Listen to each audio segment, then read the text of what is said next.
একজন মানুষ সর্বপ্রথম কোন জিনিসের প্রেমে পড়ে জানেন? কথার প্রেমে পড়ে। কিসের?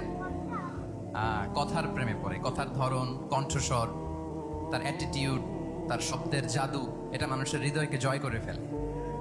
আল্লাহ রাসূল সাল্লাল্লাহু আলাইহি ওয়া আলিহি ওয়াসাল্লাম তিনি নিজেও বলেছেন, ওয়া ইন্না মিনাল বায়ানি লা সিহরা, কিছু কিছু বক্তব্যের মধ্যে জাদু আছে।